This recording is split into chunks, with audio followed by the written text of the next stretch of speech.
Entonces iniciamos nuestro curso de osteología antropológica. Los temas que vamos a abordar, como está establecido en el programa, son 4 temas, uno por cada sesión. Nuestras sesiones son los martes de 3 a 5:30 hora de Venezuela. En el caso de los temas, vamos a abordar el primer tema, que son las nociones básicas de osteología. Luego el tema 2, que son los diagnósticos osteológicos comparativos. El tema 3, los indicadores diagnósticos generales del perfil osteográfico. Y vamos a culminar con el tema 4, que son las alteraciones osteológicas. Ahora, nuestro tema 1, que es el que vamos a abordar hoy, son las nociones básicas de la osteología. En este tema, nuestros subtemas serán la osteología antropológica como un campo de estudio anatomoantropológico, los planos y ejes anatómicos, la terminología anatómica básica, las definiciones de hueso, la composición físico-química del hueso, los tejidos biológicos, tejido conectivo, los procesos de osificación, la clasificación macroscópica de los huesos del esqueleto y la clasificación del esqueleto. Ahora bien, en el caso del tema 2, que son los diagnósticos osteológicos comparativos, nos vamos a adentrar ya a la osteología general. Luego vamos a tener algunas nociones de osteología clínica que tienen que ver con osteopatologías y patologías. La osteología antropológica, que básicamente es que nosotros nos adentremos a la osteología desde una perspectiva distinta, una perspectiva de la variabilidad que existe en la normalidad. O sea, nuestra anatomía ósea normal contempla una serie de variantes, una serie de expresiones que están dentro de lo normal, pero son parte de la variabilidad. O sea, no forman parte de un esquema patológico. Vamos a abordar las modalidades imagenológicas que normalmente vamos a utilizar para diagnósticos óseos, que son en este caso la radiología convencional, y vamos a explicar un poquito cómo se analiza o cómo se examina un estudio radiológico. Vamos a ver un poco los estudios realizados por tomografía axiales computarizadas, por la STAC. Vamos a ver un poquito qué nos ayuda, cómo nos ayuda la resonancia magnética y los análisis de ultrasonido que tiene ahí. Incorporamos los ecosonogramas que nos pueden también brindar cierta información importante, particularmente cuando queremos estudiar el hueso, pero no podemos acceder directamente a él, como en el caso de las momias. Ahora, en este caso, nosotros también vamos a incorporarnos dentro de los alcances de los diagnósticos osteológicos antropológicos, las diferencias estructurales del hueso humano y el no humano. O sea, vamos a diferenciar cómo vemos, cuáles son los indicadores. Entonces vamos a tener un poco de anatomía, anatomía animal comparada, particularmente con el ser humano. Entonces allí vamos a empezar a trabajar con algunos vertebrados, que esto no va a ser lo importante de la osteología antropológica, es que tiene como dos aplicaciones bien interesantes, que por un lado la aplicación dentro del ámbito forense, por el otro la aplicación dentro del ámbito arqueológico, específicamente en la bioarqueología. Vamos a trabajar un poco con lo que sería las diferencias hitomorfométricas entre huesos por especies animales de interés. En este caso, los animales de interés son los que podemos conseguir mayormente en algunos contextos antropológicos, como en el caso de, si es forense, bueno, animales domésticos, de pequeñas especies, es decir, tenemos allí perros, gatos, quizás algunos lagomorfos, como los Oryctolagus cunículos. Pudiéramos tener en un contexto rural algunos huesos de subescrofas, de cerdo, huesos de cavia porcellus, es decir, de cuy, o como se conoce en Venezuela, de acure, entre otros. En estos contextos donde la afinidad, dependiendo la relación entre las especies, va a ser diferenciada porque en el caso de las zonas rurales vamos a tener una participación mayor con respecto a animales de producción, que también son animales domésticos, pero son animales de producción en este caso, no son pequeñas especies, sino grandes especies, como en el caso de los bóvidos, los miembros de la familia Bovidae, ahí entran los búfalos, entran los toros, las vacas, también tendríamos los caprinos y los ovinos, que son pequeños rumiantes, es decir, cabras y ovejas, y también tendríamos allí eh, la incorporación de los équidos, la familia de los équidos, donde tenemos a los caballos, a los burros, y aquí lo nombro así de forma vulgar porque, bueno, la forma coloquial como los conocemos, y también las comparaciones con huesos de algunas aves, particularmente aves domésticas, como los galliformes, los miembros del grupo de los galliformes, también lo vamos a abordar acá. Entonces vamos a tratar de ir pieza por pieza. En el caso de acá, como vamos a hablar de histología antropológica, nosotros vamos a ir evaluando hueso por hueso y a la vez que damos una descripción anatómica del mismo, vamos a ir abordando lo que tiene que ver con una configuración desde el punto de vista de la información que nos permite brindar cuando lo analizamos. Pero bueno, ya como les mencioné, vamos a trabajar la osteología mal comparada, el esqueleto de nuestro subfilum, al subfilum que pertenecemos, que son los vertebrados. Ahora, en el tema 3 vamos a trabajar con los indicadores diagnósticos generales del perfil osteográfico. Esto quiere decir que vamos a abordar los indicadores osteológicos del sexo, de la edad, de la ancestría, de la estatura. También vamos a tocar un poco la morfología dentaria y las diferencias morfológicas entre piezas dentales. También la terminología que se utiliza en morfología dental, particularmente en antropología dental, y algunos caracteres morfológicos dentales coronales de interés. El diente en pala, el túrculo carabelli, el wing-wing. Luego, en el tema 4 vamos a hablar de las alteraciones osteológicas, es decir, las alteraciones térmicas del hueso y cómo las abordamos, las alteraciones mecánicas del hueso y cómo las abordamos, las alteraciones químicas del hueso, cómo las abordamos y las deformaciones craneales intencionales. Ahora, entonces vamos a iniciar con la osteología antropológica como un campo de estudio, como campo de estudio anatomoantropológico. Esto implica que nosotros tengamos primero que saber qué es anatomía o qué es la anatomía, cómo se define para poder establecer unos vínculos importantes dentro de lo que vamos a conocer como osteología antropológica.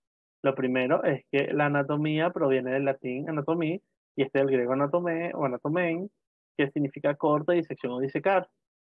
Esto implica que la anatomía sea el estudio de las estructuras de los cuerpos organizados.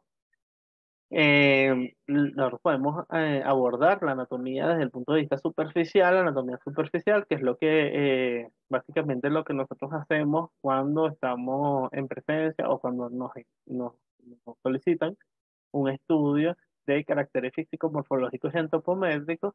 Nosotros estamos trabajando con una anatomía superficial para poder dar cuenta de las expresiones morfológicas que se suscitan o que se generan o que están instauradas en cada uno de los seres humanos de forma diferenciada y nos dan la unicidad. Ahora, en el caso de otro tipo de anatomía, tenemos anatomía topográfica, anatomía sistemática, tenemos anatomía, em,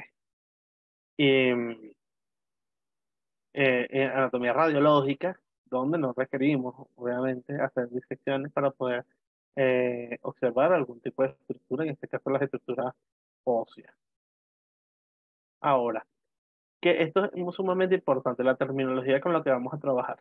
Anteriormente, hace como 50 años, la gente trabajaba con epónimos. ¿Qué significa con epónimos? Que cada una de las estructuras anatómicas podían ser nombradas en función de quien las había descrito. Entonces allí tenemos, por ejemplo, trompas de falopio. Todos sabemos dónde se ubican las trompas de falopio, obviamente solamente en las chicas, porque los varones no tenemos trompas de falopio. Em, pero cuando observamos este tipo de nomenclatura, ya no, esto no se utiliza, sino ahora es tuba uterina, por ejemplo. Entonces la tuba uterina es lo mismo que trompa de falopio, pero tiene que ver con la implementación de la parisnomía anatómica en principio, el PNA. Entonces el PNA viene desde los años 50 de esa década, y el PNA lo que nos dice es que, primero, no pueden haber dos estructuras que se llamen iguales. Eso pasaba en el caso de los huesos, cuando decíamos escafoide de la mano y escafoide del pie. Ya el escafoide del pie ya se llama escafoide del pie desde hace muchos años, se llama navicular. Entonces, los nombres deberían ser en latín, los nombres no deberían evocar a ningún tipo de denominación relacionada a quien lo escribió, y tampoco las estructuras muy pequeñas no se iban a describir. Ya en 1998, la Federación Internacional de Asociaciones de Anatomistas generó un nuevo referente que se denomina terminología anatómica o TEA. Si nosotros, por ejemplo, nos vamos a Wikipedia, y yo sé que en la universidad odian a Wikipedia, pero bueno, aquí nos va a hacer bien. Métense en Wikipedia, en sus teléfonos móviles, por favor, ahorita, y van a poner cualquier hueso que les guste, el que ustedes quieran, no importa. Pongan el que se les ocurre en el momento. Y vamos a ver que en Wikipedia, cuando usted ponga el hueso, le va a salir, si usted coloca, por ejemplo, húmero, al lado derecho de la pantalla, le va a salir un cuadrito donde dice humerus y dice TA, dos puntos, y sale un código. Ese código es el código asignado para ese hueso únicamente. Y ese es el nombre como que se conoce a nivel universal. Y ustedes tienen que no solamente quedarse con las consideraciones nacionales, sino ustedes tienen que trabajar en función de la universalidad precisamente, porque nuestra carrera es una carrera que está en todos lados. O sea, no es como el derecho que está circunscrito a unos escritos, o en este caso las normativas nacionales, y que podrían cambiar incluso si la tradición es derecho romano o common law. Common law es como el derecho de la costumbre, como lo encontramos en el caso de Inglaterra, de Estados Unidos. Ahora, entonces vamos con los planos anatómicos. Nosotros vamos a tener unos planos que son planos naturales, planos de corte, que pueden ser sagitales, coronales o transversales. Tenemos unos ejes anatómicos, que son el eje longitudinal, el antero, posterior, lateral o transversal. Las normas craneales, es decir, las formas como nosotros observamos al cráneo, en este caso vertical, frontal, occipital, lateral o basal. Y tenemos la posición anatómica que nos exige palmas adelante cuando coloco aquí hacia arriba, porque si por ejemplo tenemos el, el, el cuerpo en cualquier estado de descomposición, no necesariamente que esté en reducción esquelética, va a virar hacia arriba.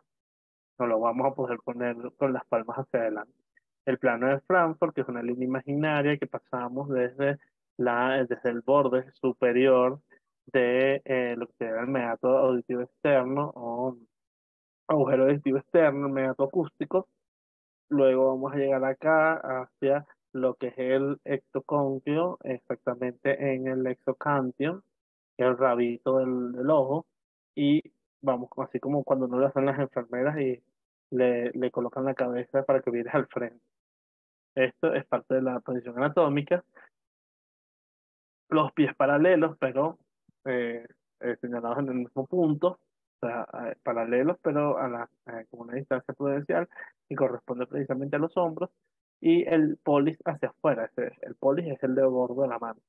El dedo gordo de la mano es el que hacia afuera, o sea que por eso las palmas van a ir hacia adelante. O sea, aquí lo vamos a ver con mucho más detalle. Lo primero, bueno, el plano sagital lo vamos a definir como un plano vertical que se extiende de delante hacia atrás y divide el cuerpo en dos partes, la derecha y la izquierda, o sea, nos divide así.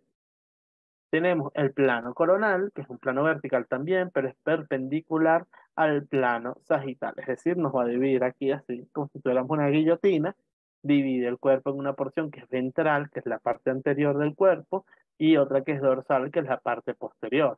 Tenemos también un plano anatómico transversal, que es un plano horizontal perpendicular a los dos planos anteriores, y que divide el cuerpo en una porción craneal, que es la de arriba, la superior, y en otra porción que es caudal, o la inferior que va hacia abajo. En el caso de los ejes, tienen que ver con el movimiento, la capacidad de movimiento que tiene la articulación. Y como articulación, nosotros vamos a definir la unión de dos o más huesos en el cuerpo humano, o en cualquier cuerpo vertebrado. Bueno, solamente es exclusivo para el cuerpo humano. Incluso no es exclusivo tampoco para nada más los vertebrados, pero ahorita no vamos a ahondar ese tema. En el caso de los ejes anatómicos, tenemos un eje anatómico longitudinal que va de la cabeza a los pies, es un eje cráneo-caudal, es decir, de superior e inferior, de cabeza a cola. Caudal significa cola, pero esta terminología viene de la zoología. Entonces, claro, la mayoría de los mamíferos, particularmente en la mastozoología, la mayoría de los mamíferos son cuadrúpedos, no tienen bipedestación como nosotros. Entonces eso se ha quedado, pero porque la cola realmente no es nuestra última parte terminal, o sea, no es nuestra terminación del cuerpo, a diferencia de un perro, de un gato, de un caballo. Ok, entonces, pero esto quiere decir que caudal para estos efectos es hacia abajo. Entonces, la anterior-posterior va de adelante hacia atrás, exacto, como una saeta, o sea, como una flecha que se le introdujo por acá. Este es un eje ventrodorsal, ventral a dorsal. Ok, entonces, a estos efectos, a estos efectos, eh, nosotros vamos a tener un eje también transversal que tiene que ver con una direccionalidad lateral, es decir, va de un lado hacia el otro.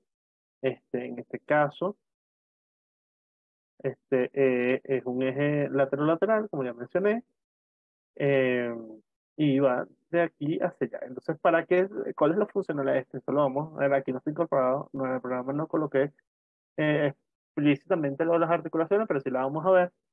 Eh, por ejemplo, si nosotros estamos hablando de una articulación que es uniaxial, que es biaxial, que es multiaxial, esto nos va a ayudar a saber cuántos ejes de acción tiene y de dónde a dónde van y cuáles son los movimientos que podemos realizar a través de esta articulación. Que recuerde que la articulación, si bien es la unión de dos o más huesos, particularmente las articulaciones diartrósicas, que son articulaciones móviles, vamos a ver que hay otros elementos que están también incorporados dentro de la articulación, como la cápsula articular, la membrana articular y todo eso. Ahora, cuando nosotros estamos hablando de las normas, recuerden que les mencioné que era cómo nosotros observábamos al cráneo, desde qué perspectiva lo veíamos, y esto va a ser de sumo interés para poder reseñar las diferentes características que nosotros estamos en presente, o que estamos presenciando o observando en ese momento. Por ejemplo, si yo estoy en presencia de un cráneo que tiene fenosigia es que si yo lo veo desde arriba, puedo apreciar los arcos cigomáticos. Si no los puedo apreciar, la categoría en la que se involucraría o donde colocaríamos ese cráneo es criptosigia. O sea, no es posible ver los cigomas. Entonces, si vemos vertical, vamos a ver algunos huesos y algunas partes de esos huesos que no lo vemos en las otras normas. En este caso, aquí vemos más parte de la región facial porque este es un cráneo deformado, con deformación craneal intencional. En este caso, tendríamos el frontal, ¿ven? En el caso del occipital es por detrás, por frontal por delante. El lateral, podemos tener lateral izquierdo, lateral derecho, y el basal se refiere a la base. Entonces, por ejemplo, aquí en el vertical nosotros podemos apreciar, y lo estoy señalando acá, podemos observar los parietales, podemos observar el frontal, aquí también vemos los nasales, los unguis, acá, o huesos lagrimales, aquí vemos los maxilares, y vemos los cigomas acá, en el caso del hueso cigomático. Eso de malar, eso está desfasado, es hueso cigomático. Y eso de decir maxilar superior e inferior también desfasadísimo, porque incluso si ustedes buscan textos en inglés y no sale sino mandible, o sea que es mandíbula. Y los de arriba son los únicos maxilares, entonces no hay maxilares inferiores. Ok. En el caso del frontal, vemos otra vez aquí, en este caso vemos el hueso frontal, el hueso homónimo, los huesos nasales, vemos el cigomático, los maxilares. Aquí no lo podemos apreciar bien, pero hay parte del vómer, de los cornetes nasales. Y aquí no podemos ver los palatinos porque obviamente no hay acceso, pero vemos la mandíbula. Acá, en lo que sería el occipital, vamos a ver los huesos parietales, el hueso occipital y la sutura. En este caso, la sutura sagital, la sutura lambdoidea. Aquí estaría el lambda. Podemos apreciar aquí los agujeros parietales, por donde va a transitar la vena emisaria. Y aquí tenemos hacia los lados los laterales, tenemos lateral izquierdo, bueno, aquí podemos apreciar el frontal otra vez, los parietales, un poco el occipital, los temporales con sus tres partes. Primero con la parte superior que es la escama, aquí tenemos lo que sería la región timpánica y por aquí la porción petrosa o el peñasco. Disculpen, en el caso de la mandíbula, ven que aquí podemos observar la rama ascendente de la mandíbula con la muesca mandibular. Adelante, no sé qué le pasa a esto, adelante, vamos a apreciar lo que sería la apófisis coronoide y la apófisis condilar con el cóndilo de la mandíbula. Aquí vamos a observar en este punto el gonion, aquí estaría el cuerpo mandibular, aquí estaría lo que es la sínfisis mentoniana, el agujero mentoriano, el foramen mentoriano, y bueno, y las piezas dentales en los alveolos de los dientes. En el caso de, eso lo vemos en los dos lados. En el caso de la norma basal, bueno, vamos a apreciar, aquí sí podemos ver el par de huesos que nos faltaban del esplagno-cráneo o del macizo facial, que son los palatinos. Vean aquí que están los dos palatinos, que están unidos o articulados con los maxilares a través de la sutura transversa y entre ellos a través de la sutura interpalatina. Vemos aquí estos dos agujeros que son las coanas o aberturas nasales posteriores. Tenemos el foramen magnum, los cóndilos y una serie de forámenes que tienen que, bueno, vamos a ir viendo progresivamente, que tienen que ver con el paso de nervios o de un paquete vaculonervioso, es decir, de arterias, venas y nervios, del sistema VAN, o sea, vena, arteria y nervio. Vamos a apreciar algunas muescas. En este caso, podemos apreciar aquí también parte de lo que es el ala mayor del esfenoides y el ala menor, así como lo que serían las apófisis pterigoideas mediales y laterales. Ahora, aquí lo que se le estaba mencionando sobre la posición anatómica, vean que el sujeto tiene las palmas hacia adelante, y esto le va a servir para antropometría también. Está en el plano de Frankfurt, los pies están paralelos y el pólice está hacia afuera. Ahora, vamos con el tema de los huesos. Vamos a definir como hueso cada una de las piezas duras que forman el esqueleto de los vertebrados. El hueso es un tejido firme, duro, resistente, que forma parte del endoesqueleto, es decir, del esqueleto interno de los vertebrados. Entre los vertebrados están varias clases, o sea, dentro de ese subfilum, taxonómicamente está la clase de los reptiles, está la clase de los mamíferos, la mamalia, está la clase de las aves, clase anfibia, y las clases de los peces, tanto los peces óseos como los peces condrictios o peces cartilaginosos, como es en el caso del tiburón y las rayas. En el caso de los mamíferos, bueno, recordemos que está dividido por órdenes. Los órdenes, nosotros pertenecemos al orden primate. Bueno, eso lo vamos a ver un poquito más adelante. Entonces, nuestros huesos van a estar compuestos por tejidos duros y blandos y tienen unas funciones específicas. Particularmente vamos a dividirlas entre funciones mecánicas, funciones metabólicas y funciones sintéticas. En el caso de las que conocemos generalmente son las funciones mecánicas, que son las que nos enseñan de forma cotidiana, protección, sostén y movimiento. En el caso de la protección, los huesos forman diversas cavidades que protegen a los órganos vitales de posibles traumatismos, como lo vemos en el caso de la cavidad torácica, en el caso del cráneo. Recordemos que el cráneo no es un hueso, el cráneo es una unidad anatómica o un complejo anatómico que está conformado por huesos, exactamente por 28 huesos. También tiene funciones de sostén, porque los huesos forman un cuadro rígido, así como si fuera un gancho de ropa, que se encarga del sostén de los órganos y tejidos blandos. También tiene una función de movimiento, de motilidad, gracias a que los músculos, en este caso los músculos estriados, y eso lo vamos a ver también, pues no son todos los músculos, son solamente los músculos esqueléticos o músculos estriados, que se fijan en los huesos a través de los tendones, así como cuando usted se está comiendo su pollito frito y arranca en el muslo, le arranca la carne, que era el músculo anteriormente en el animal en vida, y van a ver una zona que es como blanquecina con una porción que va pasando de ser un poco transparente a ser rosácea, que cuando se une con la carne, ese es el tendón que se adhiere al hueso. Entonces, a través de estos tendones se unen los músculos al hueso y cuando estamos sincronizando o estamos realizando contracciones sincrónicas, el cuerpo se puede mover. Recuerde que en este caso los músculos estriados o músculos esqueléticos se mueven a voluntad. Se puede mover su bíceps o su tríceps a voluntad. No así los músculos lisos, disculpen, los músculos lisos como los que conforman la parte de las arterias y de las venas. Usted no tiene control sobre eso, sobre el movimiento que pueden generar ellos, ni sobre su función de forma directa. Ahora, vamos con las funciones metabólicas. Las funciones metabólicas, lo primero que tenemos que definir es que el metabolismo es un conjunto de reacciones químicas que permiten la funcionalidad óptima de la célula. Y tiene dos vías, una vía anabólica y una vía catabólica.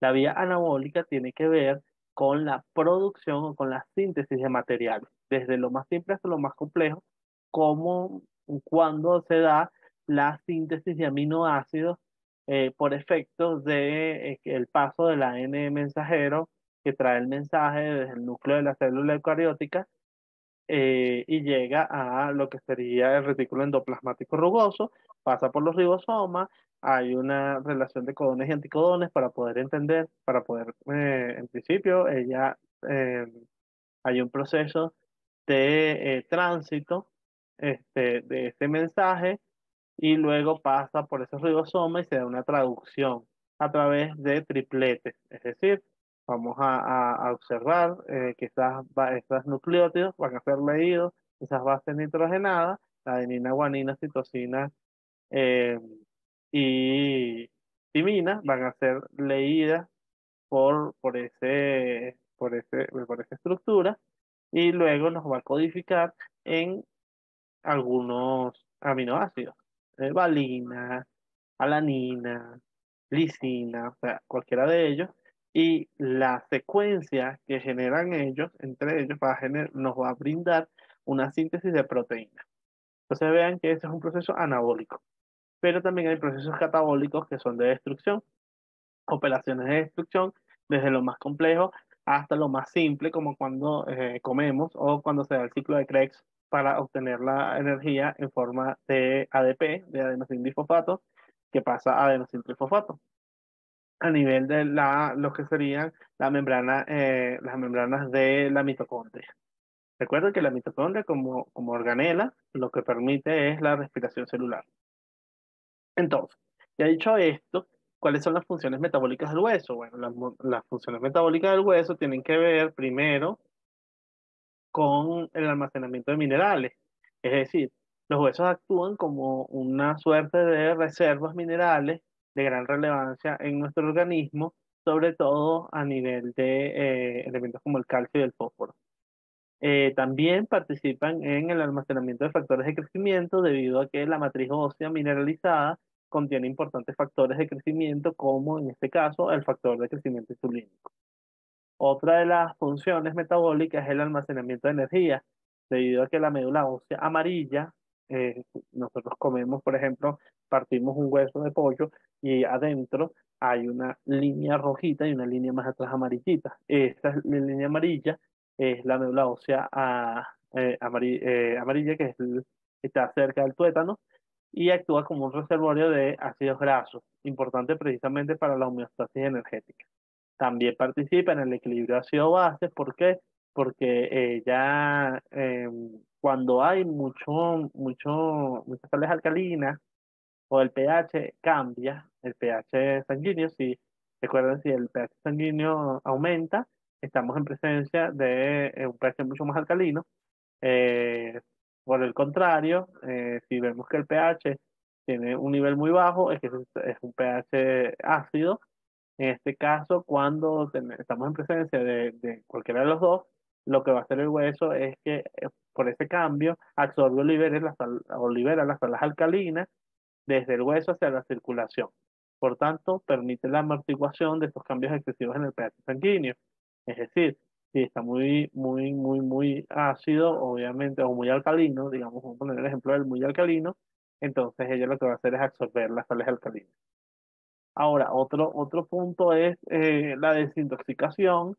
Los huesos pueden almacenar metales pesados, como en el caso del plomo y el arsénico y otros elementos externos al cuerpo, sacándolos de la sangre. Esto quiere decir que los encapsulan precisamente para que no pueda afectar de forma generalizada a otros tejidos que pudieran ser más susceptibles. Y tienen una función endocrina. Recuerden que las funciones endocrinas tienen que ver con las glándulas que generan hormonas, o sea, que sintetizan hormonas en nuestro cuerpo. En el caso del hueso, a pesar de que no es una glándula endocrina, tiene una función endocrina a través de las células óseas que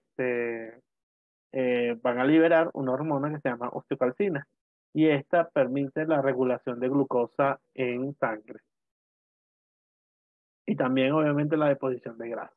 Ahora vamos con la única función sintética que tiene, es decir, esta es anabólica, es la hematopoiesis. ¿Por qué? Porque la médula ósea roja, la que habíamos hablado, el tuétano, se encuentra en el tejido esponjoso de los huesos largos y se encarga precisamente de la formación de estas células, de las células sanguíneas nuevas.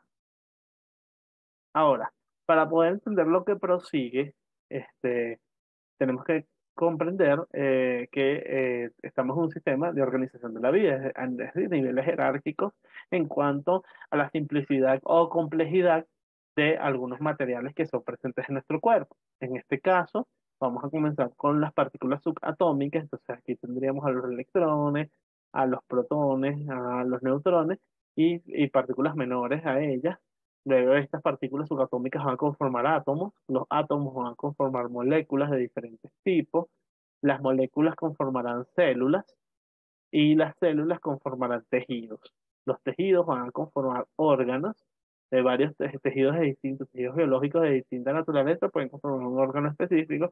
Por ejemplo, el corazón ahí tenemos tejido conectivo, tenemos tejido nervioso, tenemos tejido muscular y tenemos tejido epitelial. Tenemos sistemas y aparatos, por ejemplo, como en el sistema cardiorrespiratorio. Ahora, el ser humano lo tenemos que observar al Homo sapiens como un animal, obviamente. Pues nosotros pertenecemos al reino animal. Entonces, taxonómicamente aquí en la izquierda les puse la taxonomía de nuestra especie, por lo menos de forma general, obviamente, porque el curso no es de evolución. Eh, y aquí tendríamos al dominio eucaria, que es donde pertenecemos todos los que tenemos células eucariotas, o sea, células que tienen un núcleo definido y tienen una multiplicidad de organelas que permiten el funcionamiento óptimo de las células. Estamos ubicados en el reino Animalia. Los animales tienen como características fundamentales que son eucariotas, son tisulares, es decir, tienen tejidos biológicos reales, son triblásticos o diblásticos. En el caso de nosotros somos triblásticos. Eso quiere decir que tenemos tres hojas germinativas, lo que estamos en presencia de un mesodermo, un endodermo y un ectodermo a nivel embriológico. Hay animales, por ejemplo, como los nidarios, que son las medusas. Ellos son diblásticos, solamente tienen ectodermo y endodermo, no existe el mesodermo, y por eso su Bauplan o patrón corporal. Somos heterótrofos, no podemos producir nuestro propio alimento, somos pluricelulares, tenemos múltiples células para nuestra constitución orgánica, tenemos motilidad, es decir, no somos sésiles, no estamos inmóviles, sino que nos podemos mover de forma voluntaria. Cualquier animal puede hacerlo. Y tenemos irritabilidad, es decir, podemos reaccionar ante estímulos externos. Ahora, dentro del reino Animalia vamos a estar ubicados en el filo chordata, donde todos los cordados tenemos una notocorda dorsal, que luego, bueno, se va con, que en el caso de los vertebrados, el subfilum vertebrata va a constituir todo lo que es el tubo neural, este, que va a estar pasando a de médula espinal por lo que serían los forámenes vertebrales. Y vamos, el subfilum vertebrato solamente tiene una de las características que tiene vértebra.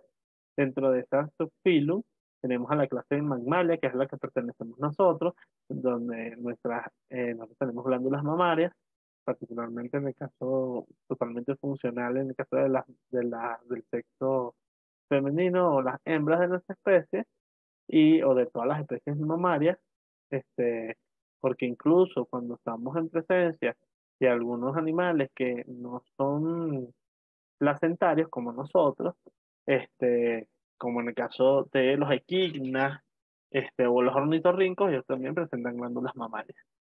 La diferencia es que ellos no son vivíparos, ellos son ovíparos, porque son un grupo basal. Tenemos apéndices pilosos, no tenemos pelos, y la mayoría somos vivíparos, es decir, las crías se paren vivas. Sin embargo, eso no es una característica solamente de los mamíferos. ¿Por qué? Porque hay algunas moscas también que pueden parir básicamente sus larvas. La única diferencia que en el caso de las moscas, particularmente las de la familia Sarcofagidae, pero el proceso es obviamente distinto al nuestro.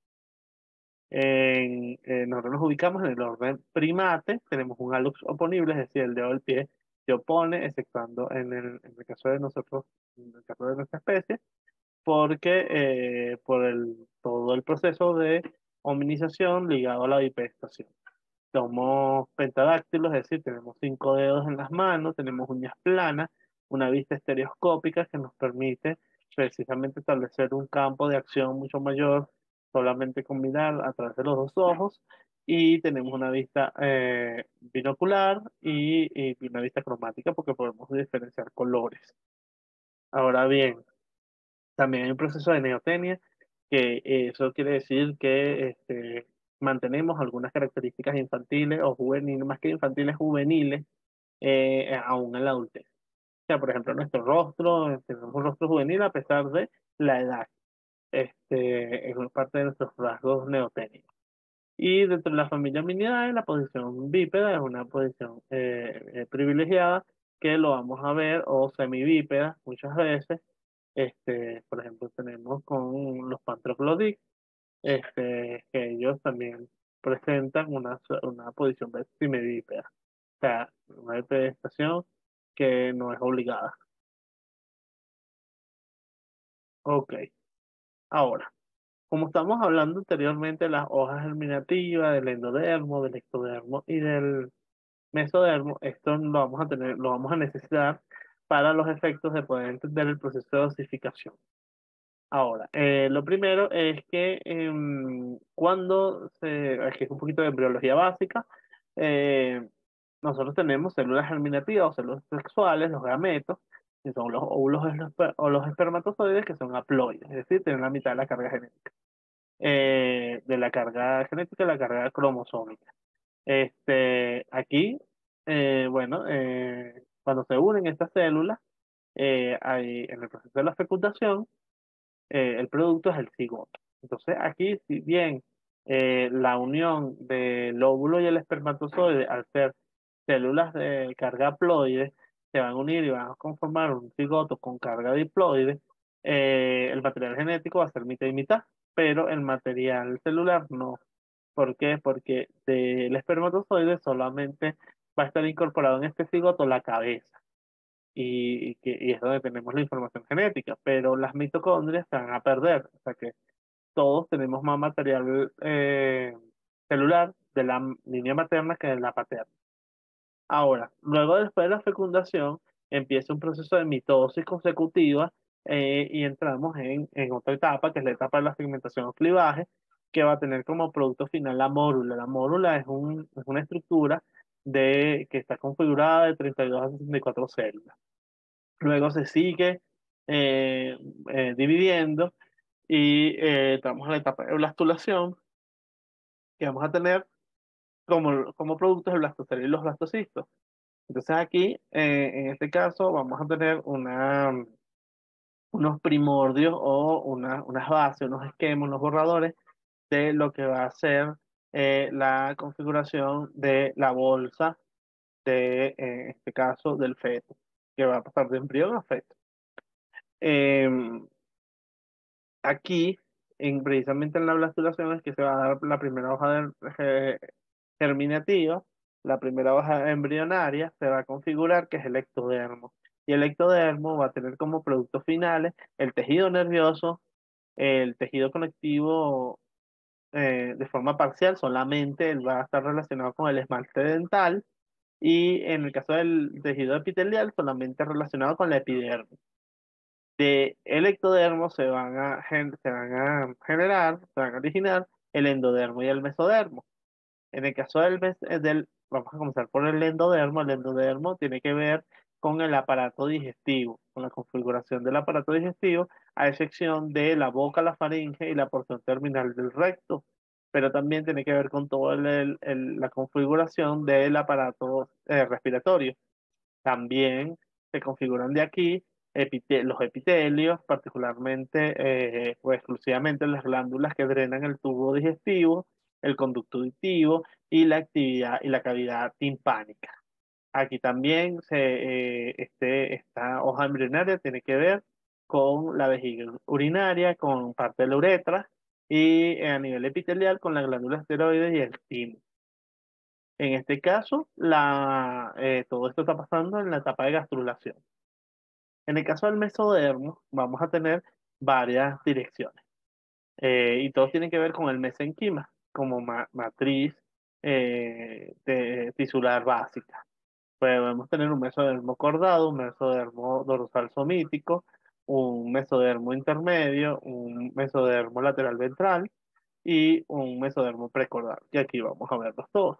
En el caso del mesodermo cordado, va a orientarse a la configuración de la notocorda y del tubo neural.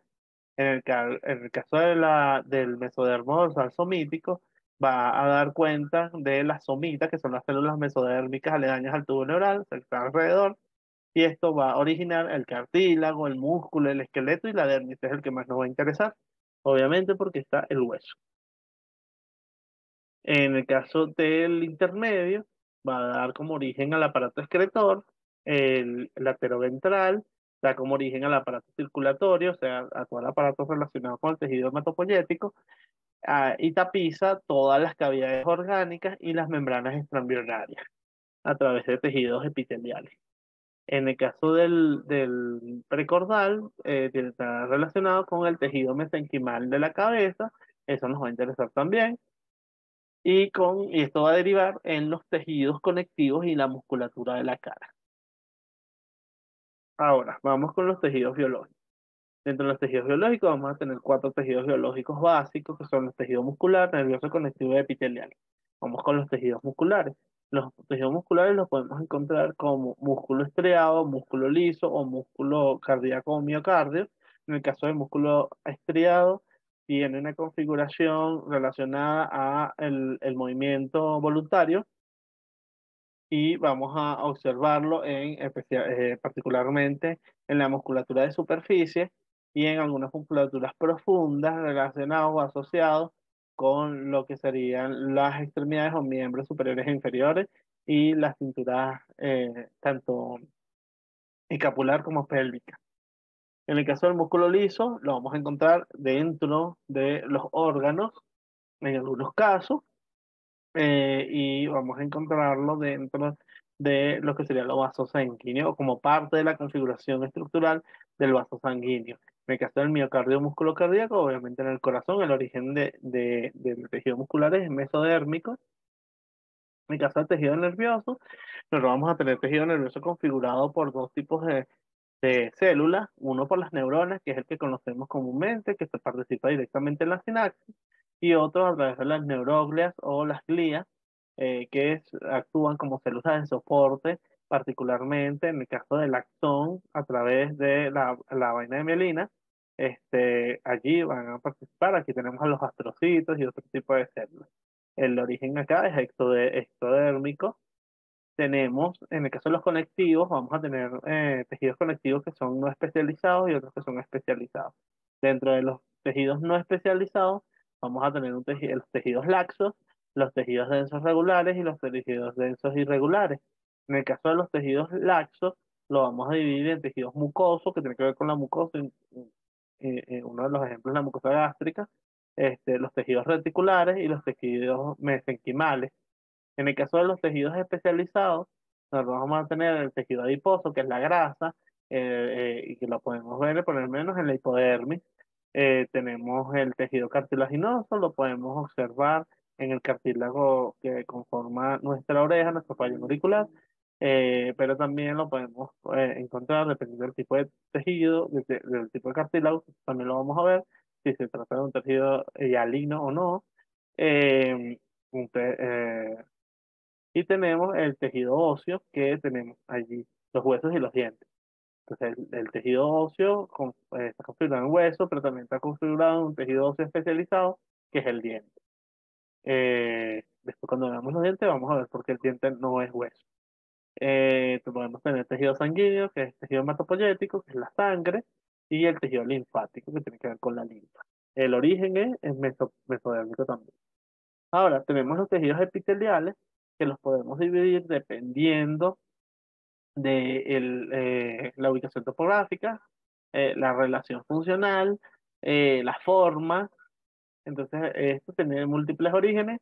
Podemos tener tejidos de revestimiento, tejidos glandulares, tejidos sensoriales, tejidos respiratorios, tejidos intestinales, pero normalmente la clasificación que nos va a interesar mucho más, quizás no al nivel de hueso, pero sí a nivel anatómico, para todos los que se quieran ir por el área de tafonomía forense, y particularmente aprovechando, tocando este tema, en el caso de tafonomía forense, nosotros ya creo que en diciembre vamos a tener ya acá en Colombia configurado, ya estructurado nuestro Centro Iberoamericano de Tafonomía Forense, para la realización de una serie de experimentos que están relacionados con la descomposición de los cuerpos y el área de entomología forense.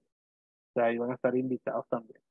Entonces, bueno, en el caso de los tejidos epiteliales podemos encontrar los planos, cúbicos o cilíndricos según su forma, pero también tejidos epiteliales simples, estratificados o pseudoestratificados. Ahora sí entramos en el proceso de osificación. Pero podemos tener un proceso de osificación intramembranoso, endocondral o pericondral.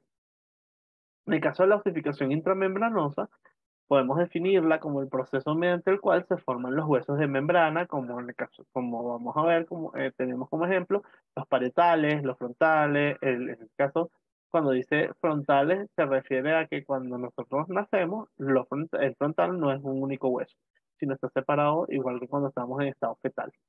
Las escamas del occipital y temporal, y también los huesos del viscerocráneo, entre los cuales se encuentra la mandíbula, el maxilar, entre otros. Cuando estamos hablando de osificación endocondral, eh, estamos hablando de un esbozo, un proceso que primeramente genera un esbozo cartilaginoso y después esto se va configurando, se va osificando, se van creando núcleos de osificación primarios que aparecen precisamente en nuestra etapa fetal, y los núcleos de osificación secundaria que aparecen ya después que nacemos. Aquí este tipo de osificación está relacionado con huesos largos, vértebras, los huesos de la pelvis, que son los huesos coxales, y los huesos de la base del cráneo. Y estos van a ir creciendo progresivamente en función de esto. Una diferencia importante es que en el caso de los anteriores, o sea, los huesos que tienen que ver con la intramembranosa, están asociados directamente a lo que es el mesenquima. En cambio, en el caso de los de osificación endocorporal tienen que ver con estos esbozos cartilaginosos, con un borrador cartilaginoso. Imagínense que es en primer momento es puro cartílago, y por eso vemos que en los huesos, por ejemplo, cuando uno va creciendo, cuando uno es adolescente, los huesos del brazo o de los antebrazos, vamos a ver que van creciendo de forma longitudinal, y vamos a encontrar en este caso una porción acá, que es la placa epifisiaria, que es la que es cartilaginosa, y por aquí va a ir corriéndose hasta que se osifique, y esto va a ser un indicador para nosotros importante a nivel de la edad. Y en el caso de la osificación pericondral, el proceso es inverso. ¿Por qué? Porque se produce desde el exterior del cartílago, desde el pericondrio hacia adentro. Ahora vamos con la clasificación macroscópica. Macroscópica quiere decir que lo podemos observar de forma directa a través de nuestros sentidos, de los huesos, porque la otra sería microscópica. Entonces, en estos efectos, nosotros vamos a tener, clasificar los huesos en huesos largos. En los huesos largos la dimensión que predomina es la longitud del hueso, como lo vemos aquí con este fémur. Vean que la longitud es mayor que la anchura y que el grosor o espesor. ¿Qué huesos tenemos acá? Bueno, los huesos asociados a huesos largos son huesos de los miembros superiores e inferiores. O sea, vamos a tener, en el caso de los miembros superiores, tenemos el húmero, tenemos el radio, tenemos la ulna, tenemos los metacarpianos, vamos a tener la falange, y en el caso de los huesos que están asociados al miembro inferior, tenemos el fémur, tenemos la tibia, la fíbula, vamos a tener los metatarsianos, la falange. Ahora, si estamos hablando de huesos cortos, en los huesos cortos no hay ninguna dimensión que predomine, sino que son casi iguales, parecen un cubito de hielo. Entonces, con diferentes formitas. Entonces, aquí vamos a tener directamente los huesos del carpo. En el caso de los huesos del carpo, que son 8, distribuidos en dos filas, una fila proximal y una fila distal. O sea que vamos a tener al escafoide, al semilunar, a lo que sería el piramidal, el pisiforme, el trapecio trapezoide, y al grande y al ganchoso. El grande también lo podemos encontrar como capitatum, y al ganchoso como amate. Y vamos a encontrar huesos del tarso, es decir, huesos del pie, que en este caso ya no, en el caso de la mano son 8 de cada lado, o sea, tenemos 16. En cambio, en el caso de los pies tenemos solamente 7 de cada lado. Vamos a tener lo que sería el astrágalo, tenemos también allí al cuboides, tenemos al navicular, vamos a tener los tres huesos cuneiformes, el cuneiforme medial, el cuneiforme intermedio, el cuneiforme lateral y el calcáneo. Ahora, en el caso de los huesos planos, están asociados a huesos donde la anchura es superior al resto de las dimensiones, como huesos del cráneo, por ejemplo, en el caso del frontal. Vamos a ver que se pueden ubicar en este grupo. Y los huesos irregulares son huesos que no encajan en ninguna de las anteriores categorías. Entre los huesos irregulares vamos a ver a las vértebras, a los osículos auditivos, es decir, al martillo, al yunque y al estribo.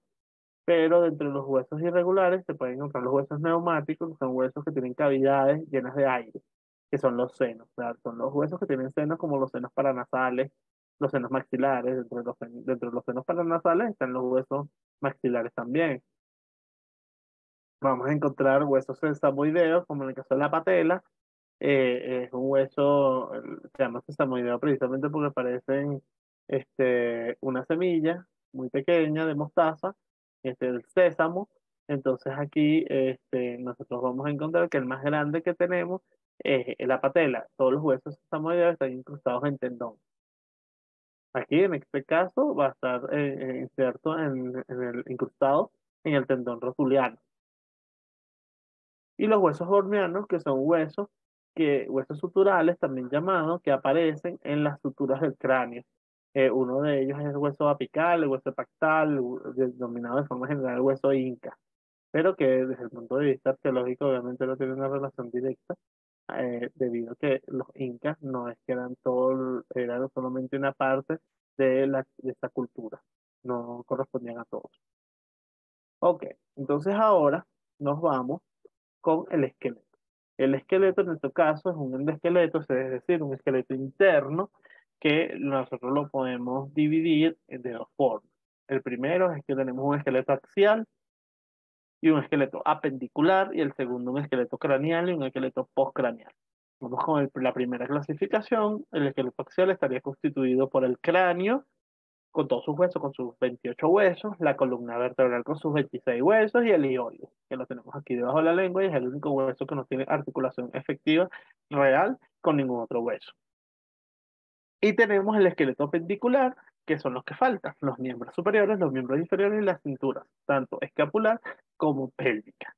En el caso de la clasificación de esqueleto craneal y esqueleto procraneal, el esqueleto craneal corresponde a los huesos del cráneo nada más, con sus tres divisiones, o sea, el neurocráneo, el esplagmocráneo o macizo facial y los osículos del oído, osículos auditivos.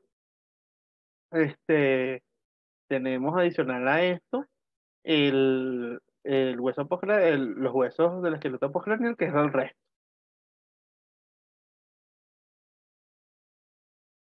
Ok, ya va, déjenme un momentico, muchachos, porque necesito hacer algo acá rapidito, que esto me lo piden, antes que se me pase, que es el capture de los asistentes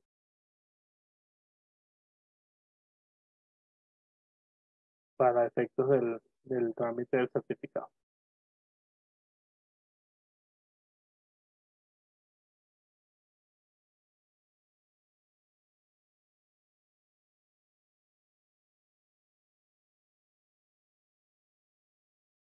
Bueno, mejor les tomo una foto y ya, más rápido. O un capture con el teléfono.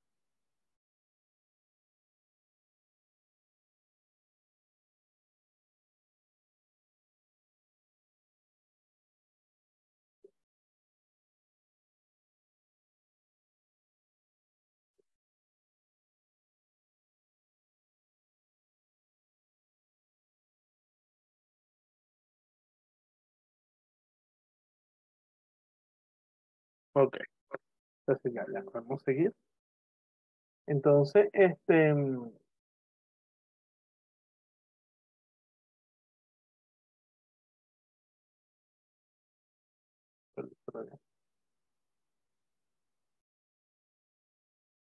ok. Entonces, en el esqueleto humano adulto, nosotros tenemos 206 huesos. Estos 206 huesos, aquí no vamos a hablar de los esqueletos infantiles, este, en los esqueletos axiales, en el esqueleto humano adulto, vamos a tener en el esqueleto axial 80 huesos, que van a estar divididos. A mí me gusta sacar la cuenta acá. Entonces tenemos en el cráneo, son 28 huesos, para que simplemente no sea una información que nosotros, este, simplemente creemos que es o sea, que es una verdad absoluta, sino que lo vamos a comprobar porque hay 206 huesos. Entonces el cráneo tiene 28 huesos, que se dividen en 8 que vamos a encontrar en el neurocráneo. Es decir, vamos a encontrar un hueso frontal, un hueso occipital, dos huesos parietales, los dos huesos temporales y por dentro el esfenoide y el etmoide. Entonces, cuando contamos, solamente son dos huesos pares y el resto son impares, los otros 6. En el caso del esplagmocráneo, también llamado viscerocráneo o macizo facial, vamos a encontrar 14 huesos, de los cuales dos son impares, que son la mandíbula y el pómulo. En el caso del resto, que son 6, son 6 pares de huesos, tenemos dos, dos palatinos, dos maxilares, dos cornetes nasales, vamos a tener dos unguis, dos cigomáticos, y esto nos va a configurar, y dos huesos nasales. Se nos va a configurar ya los 14 huesos.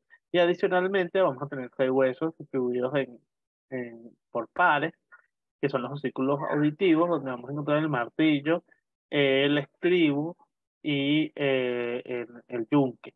En el caso del hioides va a ser un hueso único, entonces él no forma parte del cráneo, obviamente, pero forma parte del esqueleto axial. Ya iríamos entre el hioides y los huesos del cráneo, tenemos 29 huesos. La columna vertebral va a contar con 26 huesos. Vamos a tener 7 cervicales, que todos los mamíferos tenemos 7 cervicales, tenemos 12 torácicas, 5 lumbares, un sacro y un coxis.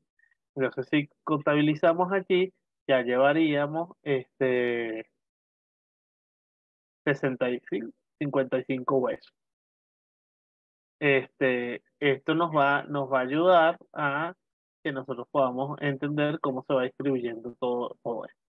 Llevamos 55 huesos allí. En el caso del tórax, vamos a tener los 25 huesos que faltan para llegar a 80, 12 arcos costales de cada lado, que los vamos a dividir en 3 zonas. Unas zonas de arcos costales verdaderos, otras de arcos costales falsos y otras de arcos costales flotantes. En la primera vamos a tener 7 huesos de cada lado, en la segunda vamos a tener 3 huesos de cada lado y en la tercera clasificación o zona de los arcos costales o los tipos de arcos costales vamos a tener 2 de cada lado y un esternón en el medio. De ahí llevaríamos 80 huesos. En el caso del esqueleto apendicular tenemos 126 huesos. Dentro de estos 126 huesos, ¿cómo los vamos a dividir? Bueno, la cintura escapular tiene 4 huesos, 2 de cada lado, o sea, va a tener una escápula y una clavícula de cada lado. En el caso de los miembros superiores tenemos 60 huesos. Vamos a tener un húmero que corresponde a la región del brazo en cada lado. Vamos a tener un radio y una ulna que corresponde a la región del antebrazo en cada lado. Y vamos a tener los huesos de la mano que son más. ¿Por qué? Porque allí llevaríamos apenas 6 huesos de los 60. Se nos faltarían 54 huesos. En el caso de los huesos del carpo, recordemos que tenemos 8 huesos de cada lado. O sea, vamos a tener 2 filas, una fila proximal que está configurada por 4 huesos, una fila distal configurada por 4 huesos más. Entonces, en la fila proximal, nosotros tendríamos el escafoide semilunar, el piramidal y el pisiforme. Luego, en la segunda fila o la fila distal, vamos a tener al trapecio trapezoide, al grande y al ganchoso. Y a nivel ahí tendríamos ya 16 huesos. Y a nivel de lo que serían los metacarpianos, vamos a tener 5 de cada lado, que simplemente lo vamos a numerar del 1 al 5. Y ellos vamos a tener 10 huesos más, es decir, ya vamos a tener 26 huesos. Y en el caso de las falanges, si nosotros hacemos así como garritas, nosotros vamos a tener, ay, que no se ve porque se enfoca en la garrita, pero bueno, es la garrita. Este, Vamos a tener tres segmentos que se forman con 2 pliegues.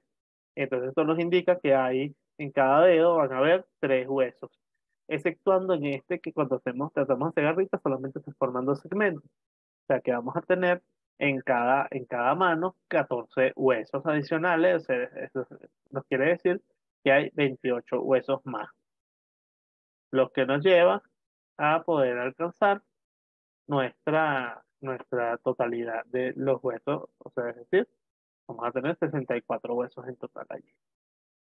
En el caso de la cintura pélvica tenemos solamente 2 huesos, que son los coxales. Los coxales de forma fetal vamos a tener 3 porciones, una porción isquiática o isquio, una porción ilíaca o ilio y una porción púbica o pubis, pero que en los adultos es un solo hueso.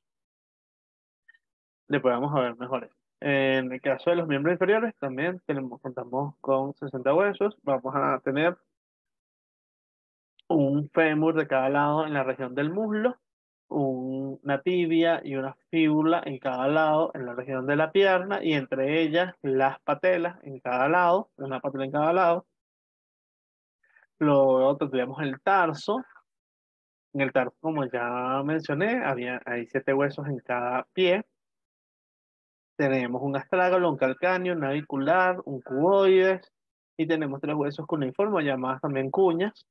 hueso cuneiforme medial, un hueso cuneiforme intermedio y un hueso cuneiforme lateral. Luego tendríamos los huesos metatarsianos, 5 de cada lado, y tendríamos la misma cantidad de huesos de falange en los dedos de los pies, que nos da en total 126 huesos y 80 más 126 nos da 100 206 huesos. Entonces, después de ya saber que si nos dan los 126 más los 80 huesos, nos da 206 huesos, vamos a ver algunos, o por lo menos a mencionar algunos huesos que conforman la cavidad craneal o la unidad anatómica cráneo. En el caso del neurocráneo, vamos a tener el frontal, un solo frontal, podemos ubicar aquí, el occipital, uno solito, el esfenoide está por dentro, solamente podemos ver a un ladito lo que sería el ala mayor del esfenoide, el etmoide está delante de él, los parietales, lo vemos acá, y los temporales. Igual, cuando veamos cada hueso por detalle, vamos a verlo mucho mejor. En el caso del esplacnocráneo, vean que tiene la mandíbula, tiene un vomer que va dentro de la abertura piriforme, los maxilares, el unguis, aquí donde está la glándula lagrimal, o sea, pues queda debajo de la glándula lagrimal, los cigomáticos, que tienen los equivalentes a los pómulos en el lenguaje coloquial, los palatinos, que no lo vemos aquí porque están por debajo, por dentro, o sea, por aquí, por la cavidad estomatognática a nivel superior, y los cornetes nasales están también en la abertura piriforme hacia los laterales y los nasales o huesos propios de la nariz que están aquí. Los osículos vamos a encontrarlos dentro del oído, que son el martillo, el yunque y el estribo. Ahora, nosotros vamos a tener también casos, ya cuando pasamos a la columna vertebral, que son los 26 huesos, vamos a tener vértebras cervicales. Las vértebras cervicales, su nombre indica que pertenecen al cuello. Vamos a tener 7 vértebras cervicales, de las cuales las dos primeras tienen nombre propio, que son el atlas y el axis. Las siguientes se enumeran, porque el atlas sería la C1, el axis sería la C2, y el resto es C3, C4, C5, C6, C7, hasta que llega la C7, y la C7 es la vértebra de transición. ¿Qué quiere decir? ¿Qué significa una vértebra de transición? La vértebra de transición quiere decir que tiene elementos que la configuran dentro de su tipología natural, que en este caso son las cervicales, pero tienen otros elementos que han sido modificados precisamente para transitar al siguiente segmento corporal, a la siguiente región vertebral. Y llegamos a las vértebras torácicas. Las vértebras torácicas, ellas van a ser 12 en número, ellas en el caso del cuerpo, aquí vamos a poder explicar un poco lo de la configuración, la morfología en general de de una vértebra. Toda vértebra va a tener un cuerpo, va a tener un agujero vertebral, va a tener unas apófisis transversas, va a tener una apófisis espinosa, y entre ellos vamos a encontrar, por ejemplo, entre las apófisis transversas y la apófisis espinosa, vamos a encontrar la lámina, que es esto, que es la lámina, de la parte del cuerpo de la parte de la morfología de la vértebra que corresponde a la lámina, donde estoy señalando, y aquí atrás vamos a tener los pedículos. En el caso de las vértebras lumbares, en número son 5, vean que tienen un grosor mayor, van a tener una serie de apófisis diferenciales hacia los lados, y que no, y van a carecer precisamente de carillas articulares en el cuerpo, porque las carillas articulares en el cuerpo son un signo o un indicador de vértebras torácicas, porque aquí es donde se articula parte de lo que sería el arco costal. Tenemos el sacro, que es una fusión de 4 o 5 vértebras maduras. Eh, este va a estar asociado a lo que es la región pélvica en la parte posterior. Tenemos al coxis, que va después del sacro y es un órgano vestigial, es decir, es un vestigio de nuestra evolución de la presencia de la cola en algunos de nuestros ancestros. En el coxis vamos a observar una estructura configurada de 3 a 5 vértebras inmaduras que están fusionadas. Ahora vamos con el tórax. El tórax está conformado por lo que serían los arcos costales, como ya les mencioné. Vamos a tener 7 arcos costales de cada lado que son los verdaderos, que significa que son verdaderos, que están unidos directo con un único cartílago al esternón a través de las escotaduras costales. En el caso de lo que son falsos y flotantes, no tienen esta configuración. Entonces el tórax con el tórax vamos a tener estos arcos costales, que van a tener una cabeza, van a tener un cuello, van a tener un tubérculo una tuberosidad costal, y luego van a tener el cuerpo con una angulación tal que permite identificarlos entre ellos. En el caso de los arcos costales falsos, estamos hablando de 8, 9 y 10. 8, 9 y 10 tienen un solo cartílago común que une con el esternón a través de la escotadura costal 7. Y luego tendríamos los arcos flotantes, que son los que no tienen, los que están abajo, que no tienen ningún tipo de compromiso con el esternón. Y por eso pueden establecer con mayor facilidad. El esternón lo vamos a ver en la parte central del cuerpo, a nivel del tórax. El esternón va a tener un manubrio, va a tener un cuerpo y va a tener una apófisis o apéndice sifoide. En el caso del manubrio, la sutura que se va a unir el manubrio con el cuerpo nos va a también establecer el ángulo o el plano de Lowis, que nos va a diferenciar eh, lo que son algunos aspectos desde el punto de vista espacial de la cavidad torácica. En este caso, el ángulo de Lowis va a ser fundamental precisamente para poder establecer los espacios donde se encuentra el corazón. El ioides, como vemos acá, el ioides está debajo de la lengua. Él básicamente tiene unas astas, un cuerpo, y está dependiendo, o sea, está pendido así como si fuese un columpio de ligamentos y músculos. Ahora, en cuanto a las cinturas, tenemos la cintura escapular, que va a estar conformada por una escápula y una clavícula. En el caso de la escápula, vemos que es un hueso triangular que tiene dos caras, una cara posterior y una cara interior. En su cara anterior va a tener una fosa subescapular, donde vamos a encontrar la denominada pata de ganso, donde se inserta o se forma de esta manera por la inserción del músculo subescapular.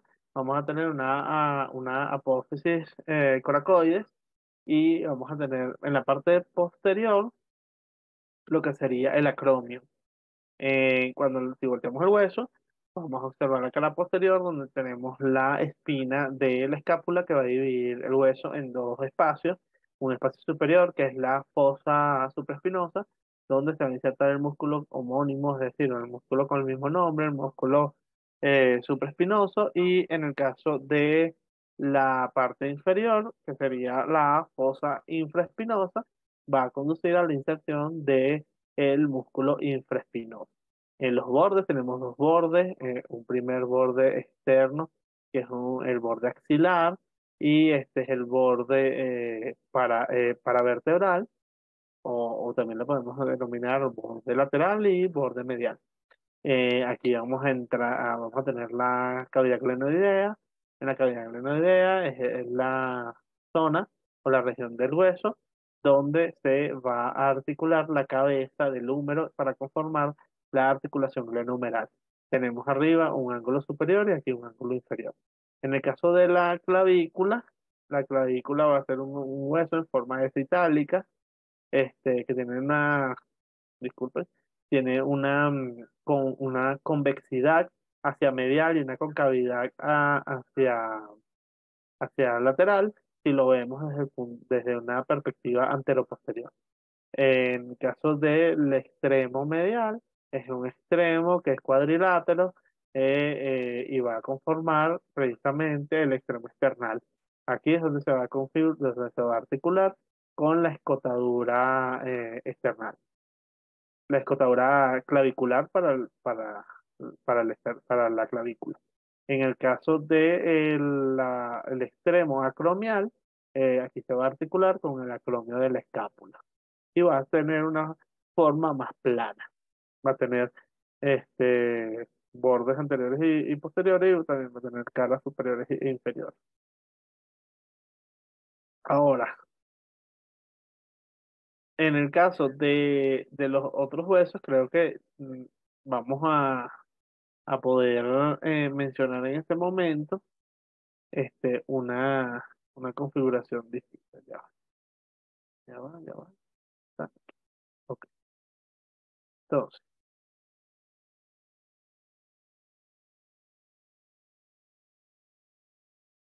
oh,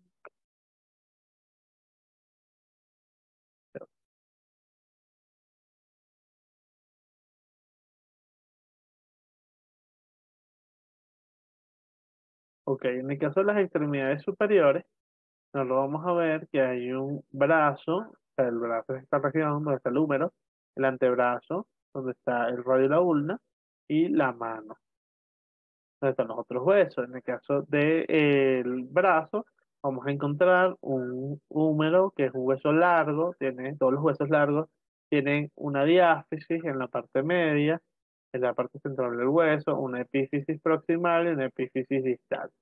Aquí nosotros tenemos la cabeza del húmero, el cuello anatómico, el troquíter y el troquín, el cuello quirúrgico, el cuerpo, y vamos a ver en el caso de la epífisis distal, vamos a encontrar el cóndilo en el caso de la cara anterior, este, vamos a ver la trochlea y la epitroclea, y vamos a ver la cavidad coronoide, donde se va a insertar lo que sería la apófisis coronoide de la ulna. En el caso de la cara posterior, vemos la cavidad olecraniana donde se inserta el olecrono de la ulna y vemos las mismas estructuras de epitroclea, trochlea y cóndilo y epicóndilo. En el caso del radio, también es hueso largo, pertenece a la región del antebrazo. Vamos a ver que tiene dos bordes, un borde interóseo. Recuerden que este es un hueso que es lateral, o sea, está hacia los lados, como lo vemos aquí en este, en esta imagen, en esta imagen en movimiento. Vean que está lateralizado. Vamos a tener la ulna, que en este caso está medial a nivel del brazo. Vean, aquí tenemos lo que sería el olecranon y aquí lo que sería la apófisis coronoide.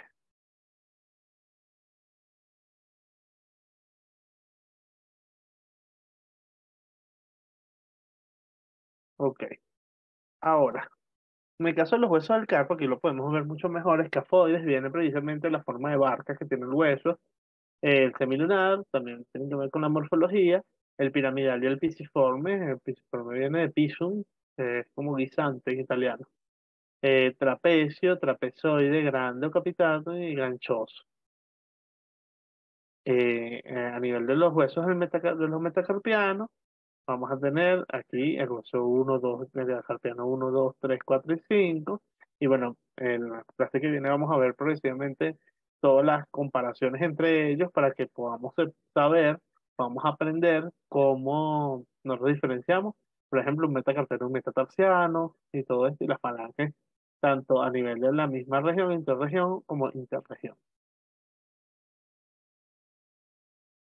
La falange, esto es importante. En el caso de las falanges, vamos a tener falanges proximales, que son las primeras que vamos a encontrar. Estas.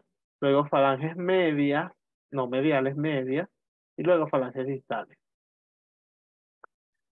En el caso de las extremidades inferiores, nosotros vamos a encontrar lo que sería a nivel del muslo. Tendríamos el fémur, tenemos la rótula, que está en una zona intermedia.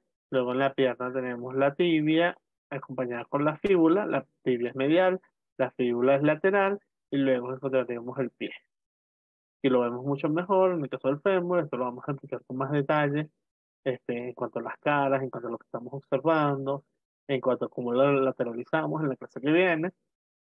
Luego tendríamos la tibia, vean, aquí es para familiarizarnos con estos huesos. Tiene también epífisis.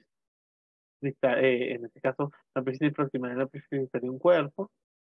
Tenemos acá, vean, y pues también podemos apreciarlo. En el caso de la fíbula, particularmente en el caso de la fíbula con respecto a la epífisis proximal, que es cuadrangular, es cuadrilátera, mientras que en el caso de la epífisis distal, vean que es aplanada.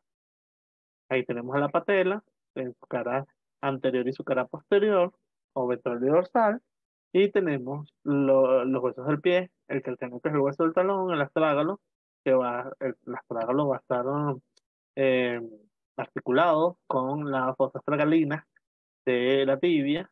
Aquí tenemos el navicular, el cuboide, los huesos cuneiformes y la falange, y aquí tenemos el hueso de hilo. Vean que tiene un asta menor y un asta mayor y un cuerpo, y está ubicado precisamente acá, y tiene gran interés médico legal. Ahora, desde el punto de vista de otras estructuras que podamos ver en el esqueleto, tenemos los cartílagos.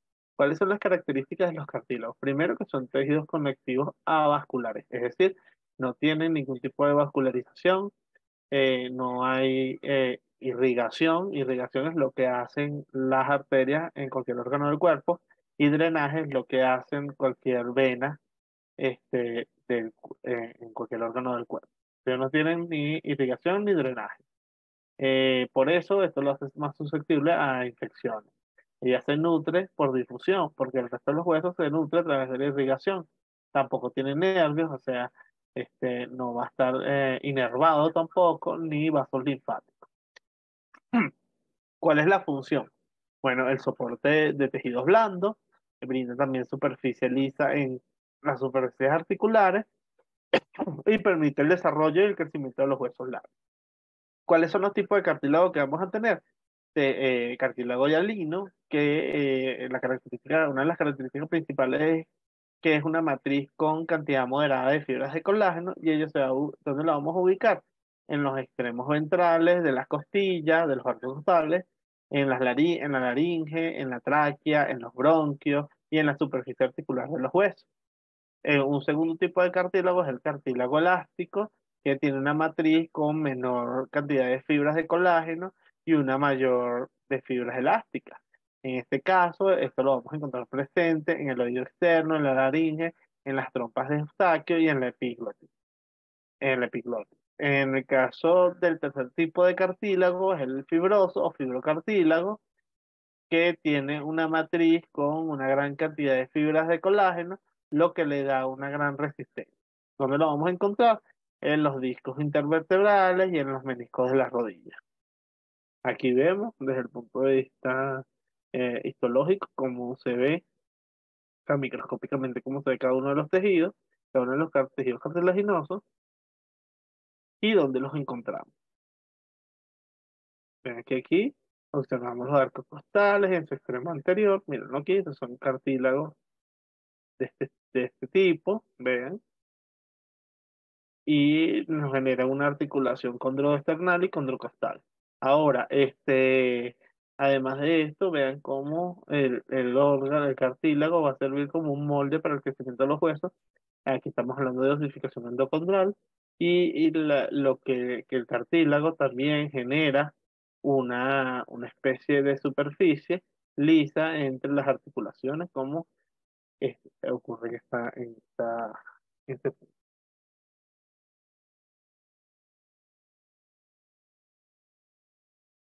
En este caso, bueno, ya va, denme un momentico, muchachos. Me están pidiendo aquí el ingreso al curso. Mm,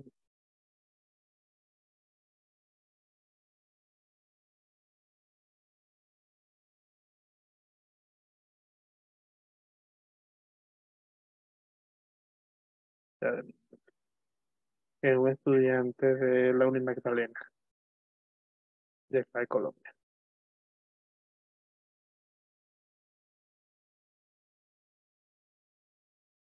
Ok.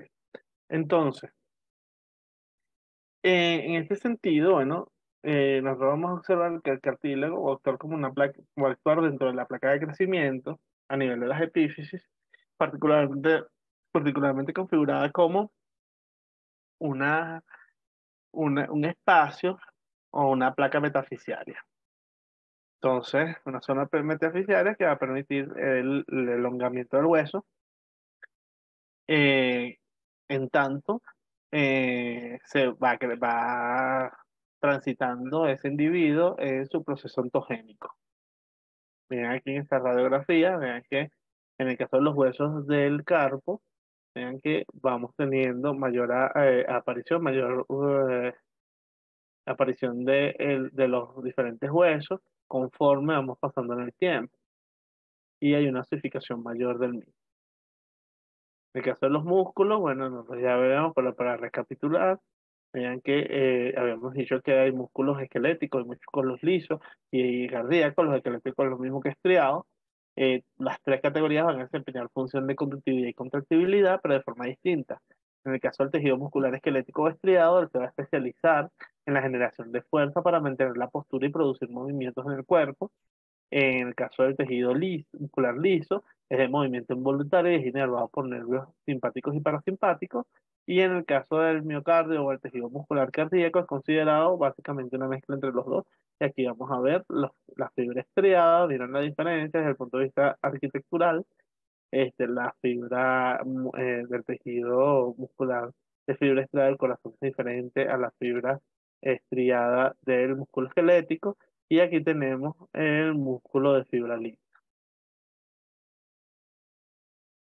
Entonces, como resumen, nosotros podríamos decir que el músculo esquelético tiene una ubicación que se inserta en los huesos del esqueleto mediante tendones y como características de la célula de su fibra muscular se encuentra una configuración alargada y cilíndrica y multinuclear, es decir, tiene muchos núcleos.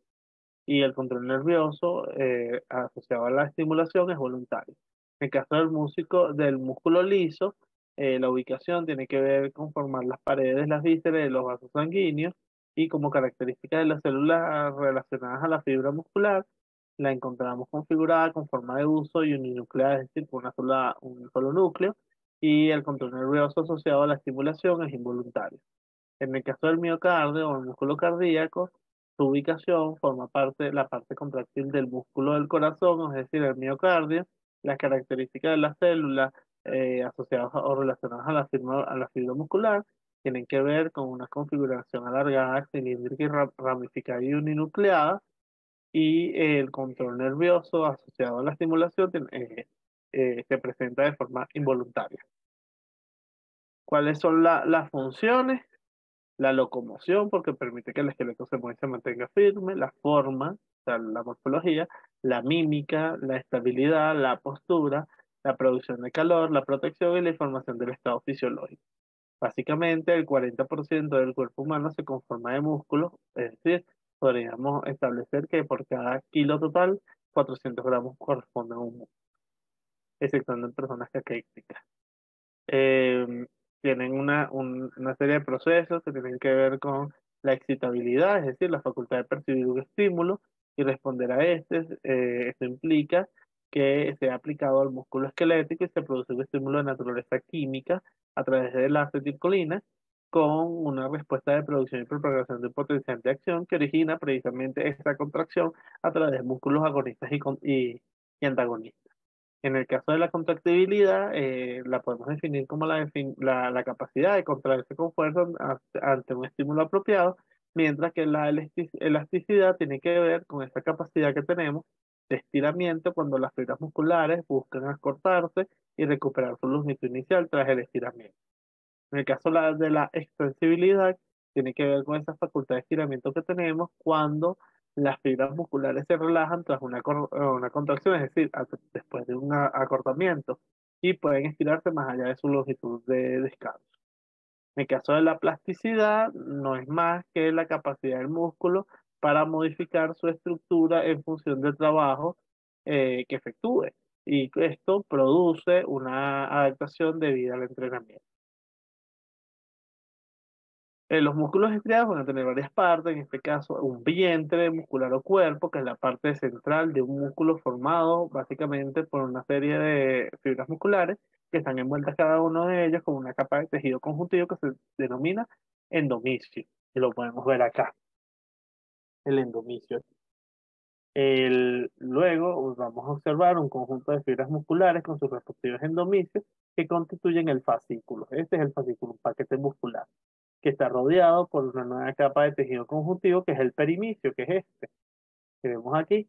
Y luego tenemos un conjunto de fascículos rodeados por perimicios que forman el vientre muscular y que se encuentra rodeado por el epimicio. Epi significa sobre. Luego vamos a ver el tendón, que es una cuerda de tejido conjuntivo denso que une a los músculos con el hueso, así como las aponeurosis o las fascias. Las aponeurosis o fascias son estructuras membranosas que se encuentran ubicadas en los músculos planos y que permiten insertarse en los huesos. Particularmente, por ejemplo, aquí tenemos una, que es la aponeurosis epicranial, que la tenemos aquí. Si nos tocamos aquí, esto es mucho más finito y podemos como que sentir más cercano al cráneo, pero cuando nos tocamos acá, está más carnoso. Entonces, este es un mismo músculo, que es el músculo epicranial, que va desde su porción frontal hasta su porción occipital. Pero en el medio tiene una aponeurosis, que es la aponeurosis epicranial. Básicamente, las aponeurosis o las fascias le brindan sostén y estabilidad a los músculos y constituyen un sistema de separación y de protección que evita precisamente la propagación de infecciones de un compartimento a otro. Tenemos también los retináculos, que son elementos fibrosos que cubren a los diferentes tendones que los mantienen apegados, y las bolsas sinoviales, que tienen que ver más con todo el tema de la articulación, porque son bolsas que contienen el líquido sinovial y que rodean algunos tendones, evitando el roce contra las superficies duras. Entonces también van a tener una relación directa con los músculos.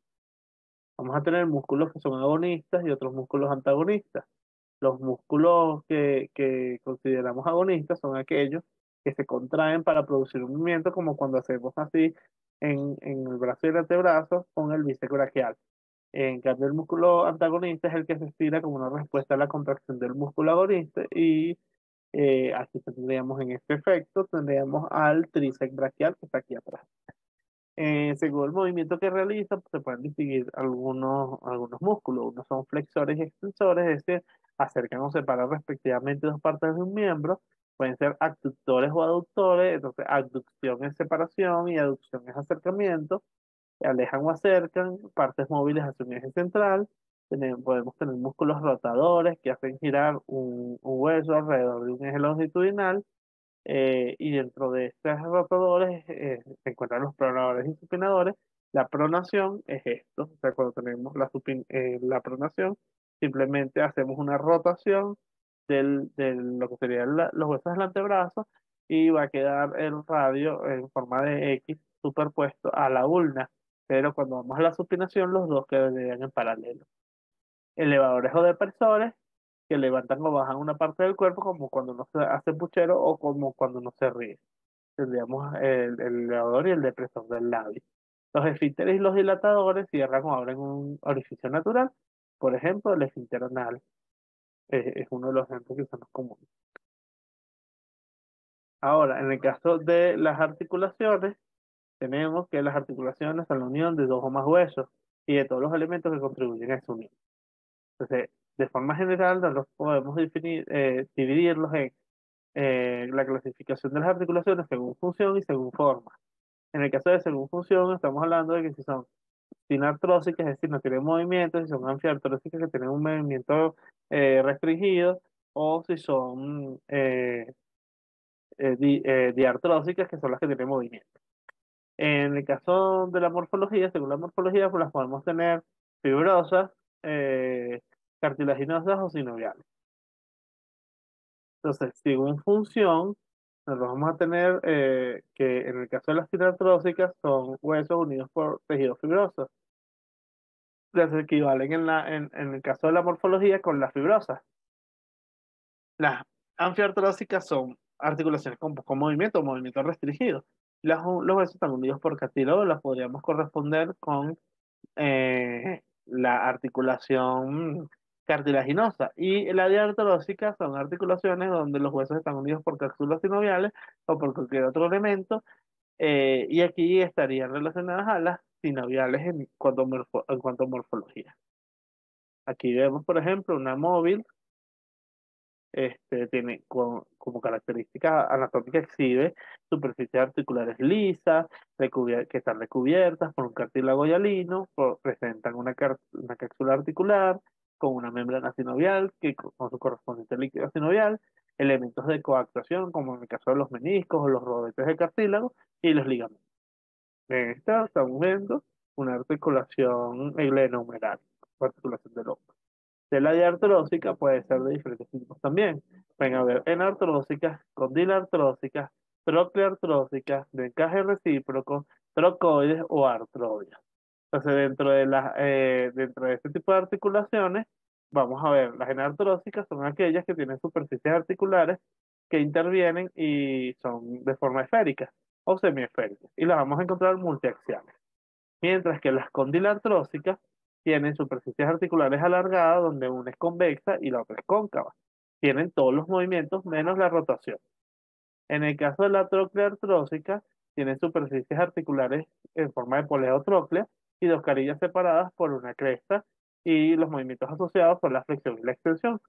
Mientras que en el encaje recíproco, las superficies articulares son cóncavas en un sentido y convexas en otro, en forma de silla de montar, menos la rotación, pero con poca amplitud de otros movimientos. En el caso de la trocoides, vamos a tener superficies articulares con un eje óseo y un anillo osteofibroso a modo de una especie de movimiento de rotación, como en la clatoaxis. Y en el caso de las artrodias, vamos a tener superficies articulares con más o menos, que son más o menos planas y tienen una actuación biaxial, como en lo que serían las articulaciones intercarpianas. También vamos a tener algunas articulaciones que son ampliartrósicas, es decir, con movimiento restringido, donde encontramos la sincondrosis verdadera, donde se presentan superficies articulares recubiertas por finos discos de cartílago hialino fibrosos y ligamentos periféricos. Encontramos la sínfisis. De forma general, también vamos a tener en las sinartrósicas, sinostosis, que son fusiones de dos huesos al osificarse el tejido conjuntivo que los une, y vamos a encontrar aquí las suturas escamosas, como las bordes bisel en la sutura parietotemporal, la sutura dentada, con bordes dentados como en la sutura sagital, la sutura armónica, que de bordes rugosos como en la sutura nasonasal, la nasomaxilar y la unguimaxilar, la gónfosis, que es la inserción del diente o la pieza dental en el hueso maxilar o mandibular a través de los alveolos, y la esquindilesis, que tiene una superficie con forma de cresta que se articula con una herradura, como en el caso del bómer esfenoide. Ahora, bueno, esto lo vamos a dejar para después, para la clase que viene. Entonces yo creo que ya pudiéramos culminar esta sesión de hoy. Este, y en función de esto, trabajar para la clase que viene. Yo les voy a mandar un material que es necesario que revisen, y para que vayamos, como por ejemplo, llenando algunos folletos donde pueden ir colocando los nombres de los huesos y todo esto para la clase que viene. No sé si tienen alguna pregunta.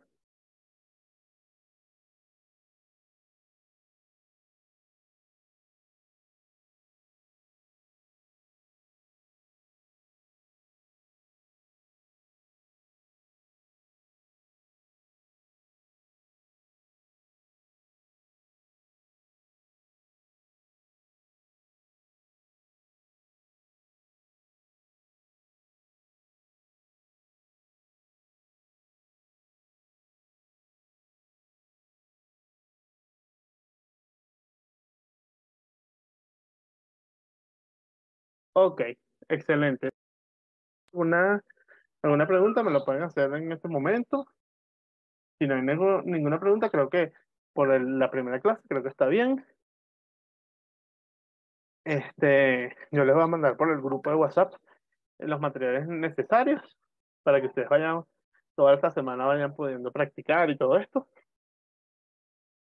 Y bueno, con Daniela, eh, bueno, ya ustedes llenaron el formulario allí para efectos de llevar lo que sería su participación. En este caso, ya denme un chancecito para buscar acá.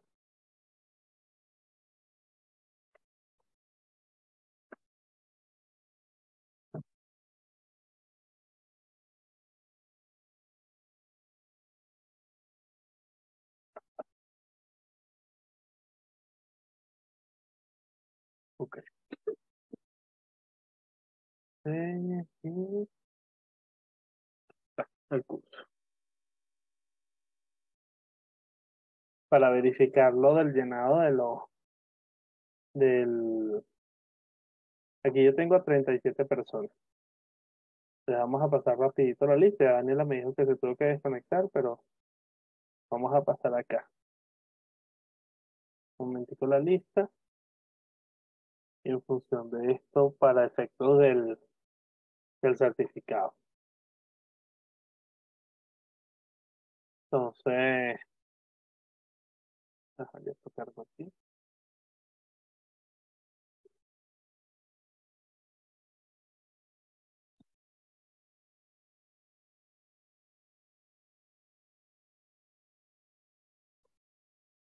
Entonces, lo primero sería, vamos a pasar la lista, me van respondiendo y ya se pueden ir retirando. Poner aquí un colorcito. La primera clase. Ajá, Laudi Daniela, ajá, ya me escribió. Antonio Villasmil,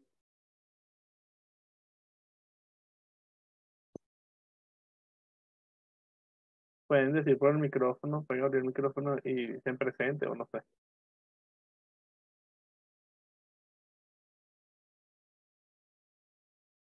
O alzan la mano, pueden alzar la mano también allí en la función de alzar la mano. Villasmil,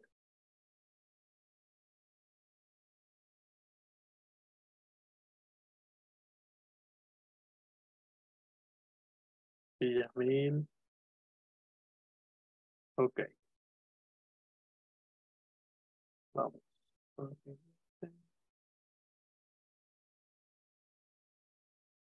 Jesús Peña, Presente. chévere.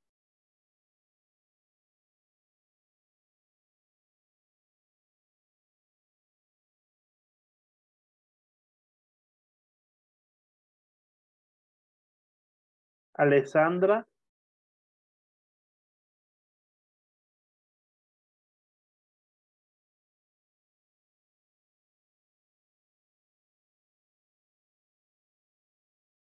Alessandra,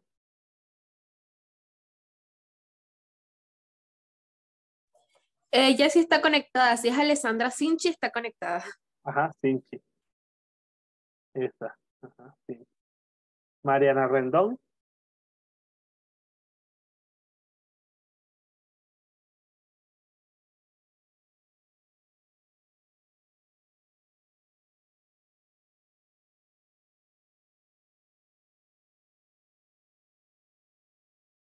Montserrat, ajá, Montserrat está Soy por yo, ahí. presente.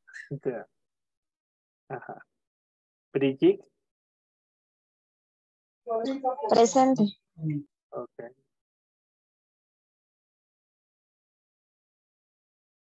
Francisco Javier, ok, chévere, ahí la mano. Diana Vázquez, ok, excelente. Yohailik, Yohailik la vi por ahí.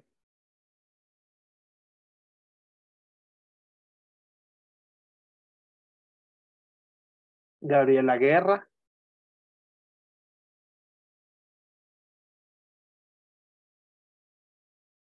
Gabriela Guerra,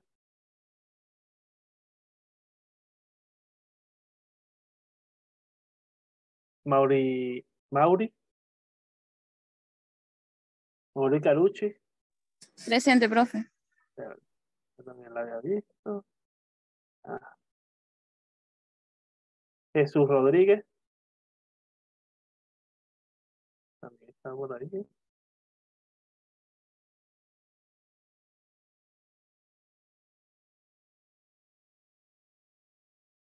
Lisnek del Carmen,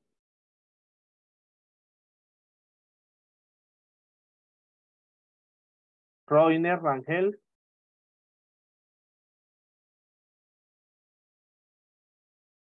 Roraima Garate,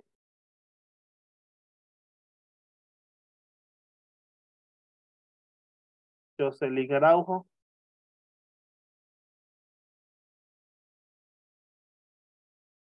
Elsie Marcano, por ahí está.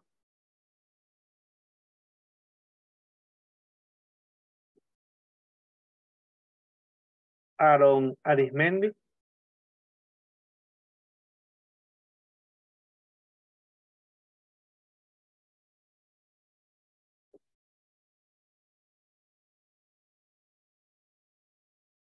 Carol Acevedo.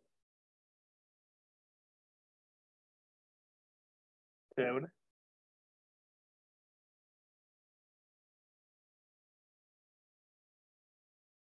Yonder, por ahí andaba.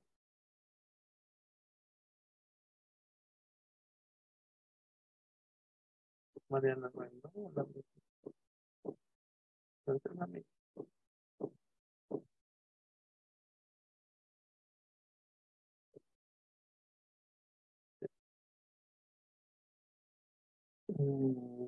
Daimar.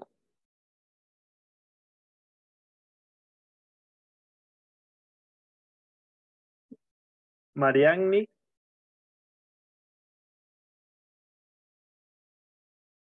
Yarnel. Rosmar Rodrigo.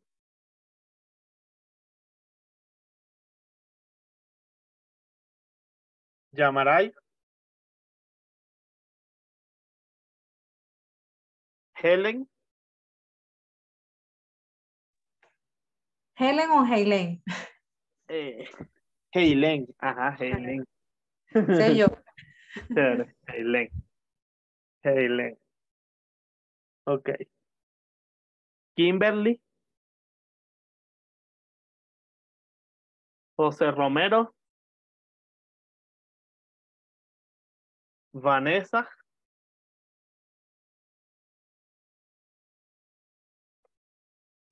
Presente. Ok, chévere. Vanessa.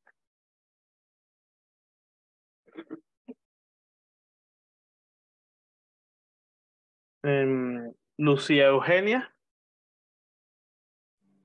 Presente. Chévere. Creo que son todos. ¿Faltó alguien? Nombrarlo. Pero que me faltó nombrarme a mí. ¿A quién? Juan Carlos Cusati. ¿Y tú llenaste el formulario, Juan Carlos? No, creo que no. Ah, bueno, llena el formulario para que me salgas aquí.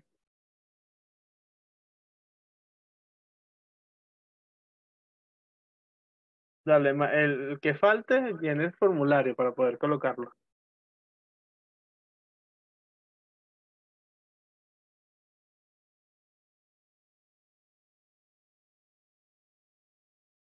Sí, sí, sí. Ya va.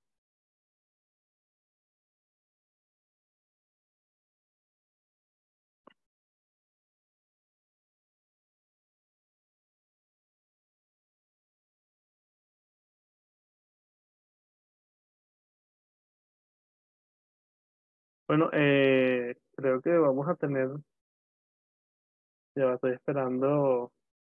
Daniela, ¿dónde estás? Aquí estoy. Ok, bueno, el doctor Ángel Reyes quisiera dar unas palabras. Recordemos que este curso ha sido por un acuerdo entre Iberoforense y el decanato de la facultad, que está dirigido por el doctor Ángel Reyes. ¿Dónde? Arriba. ¿Acá? Arriba. Daniel, encima de la cámara. Entonces, Listo. Aquí está el profe. Hola, ¿me estás Bueno, viendo? profe. Sí, ya lo vemos, profe. Ya me ves. ¿Cómo estás? Te Chévere, decía que tanto tiempo pues sin verte, al menos por aquí por la cámara. ¿Cómo estás? chévere. Bien, bien, excelente. Chévere, chévere. Bueno, nada, aprovechar pues de saludarte y saludar a los que están conectados. He estado escuchando porque están aquí pues en mi oficina escuchando y participando del curso. Bueno, estaba escuchándote y bueno, y saludar a los 17 participantes que veo que están conectados en este momento. Vale, pues bueno, un abrazo. No sé quiénes están conectados, si algunos pues los conozco, pues reciban pues mi afectuoso saludo de siempre y bueno, igualmente tú. Pues ya saben que que ciertamente pues vamos a seguir trabajando juntos, porque si es en beneficio de los estudiantes, en beneficio de aumentar e incrementar la preparación de estudiantes y hasta de egresados, pues siempre la facultad, y al menos de mi parte, siempre tendrán ese apoyo. Entonces, bueno, un fuerte abrazo, saludos, pues muchísimas gracias. Saludos a los que están inscritos y escuchando este y los demás cursos que piensas dar. Un abrazo. Vale, muchísimas gracias, profe. Yo creo Vale, que pues, sí, cuídense mucho. hay bastante de sus alumnos aquí también, Sí, porque son ya de séptimo, octavo, noveno, sí. tesista, entonces todos pasaron por su materia, profe. Qué bien. Abre allí para ver al menos los nombres. Si veo los nombres y participantes abajo. Allí, ajá. Diana, Manuel, Alejandra, Carol. Ajá. Elsie, Francisco Silva. Juan Carlos, no sé cuál es, pero bueno, hay muchos Juan Carlos. Ajá. Cusati, ese es Cusati, profe. Cusati, qué bien, claro que sé quién es. Saludos, María Carusi también sé quién es. Montserrat, Vanessa, qué bien, vale.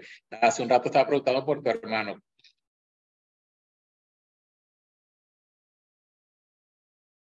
Vale, bueno, entonces, bueno, cuídense mucho, saludos. Sí, entonces, bueno, estamos pendientes. Un abrazo. Vale, profe, chévere. Cuídense, chao.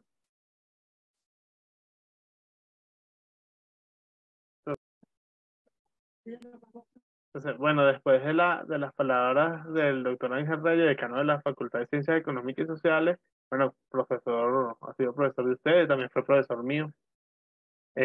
Bueno, entonces yo creo que podemos cerrar esta sesión y ya nos veríamos el martes que viene a la misma hora, y ahí sí comenzamos a las 3 de la tarde de ustedes, ya.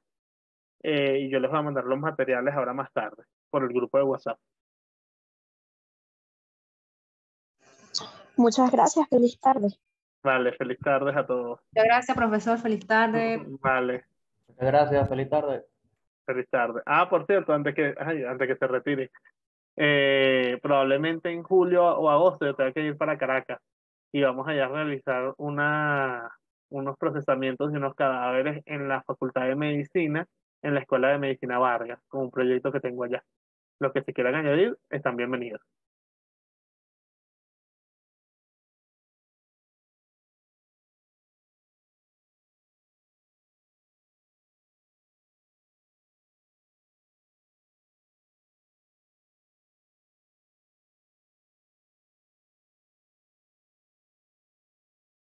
Excelente, excelente. Por el grupo yo les voy a pasar el link del equipo de trabajo.